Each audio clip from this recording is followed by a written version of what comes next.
Newsroom লাইভের শুরুতে যে খবরে নজর, পশ্চিমবঙ্গে ভোট ঘোষণা মার্চে।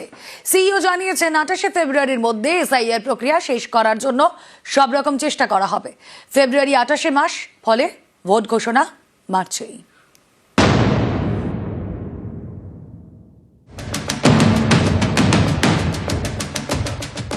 ভোটের দিন কবে ঘোষণা করবে নির্বাচন কমিশন, কবে হবে ভোট, এই সব প্রশ্ন ঘিরে জোর জল্পনা।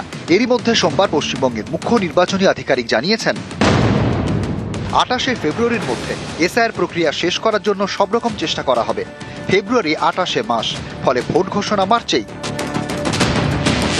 পশ্চিমবঙ্গের শুনানির শেষ দিন ছিল 7ই ফেব্রুয়ারি, কিন্তু ওই দিনের মধ্যে সব জায়গায় শুনানি শেষ করতে পারেনি কমিশন। তাই সময়সীমা বাড়ানোর জন্য দিল্লিতে চিঠি দেন সিইও। এরই মধ্যে সোমবার সুপ্রিম কোর্টে মমতা বন্দ্যোপাধ্যায়ের করা মামলার শুনানি হয়। শুনানিতে স্ক্রুটিনির জন্য ন্যূনতম আরও 7 দিন সময় দিয়েছে শীর্ষ আদালত, অর্থাৎ চূড়ান্ত ভোটার তালিকা প্রকাশ করার দিনও পিছোচ্ছে। খসড়া তালিকা বেরোনোর পর যুক্তিগ্রাহ্য তথ্য বিভ্রাটের তালিকা ধরে ভোটারদের হিয়ারিং এ ডাকছে নির্বাচন কমিশন। এই তালিকায় নাম রয়েছে প্রায় 1 কোটি ভোটারের। রোজই রাজ্যে নানা প্রান্তের শুনানি কেন্দ্রে দীর্ঘ লাইন। এই পরিস্থিতিতে সংশয় দেখা দেয় আদৌ শুনানির সময় শেষ হবে কিনা।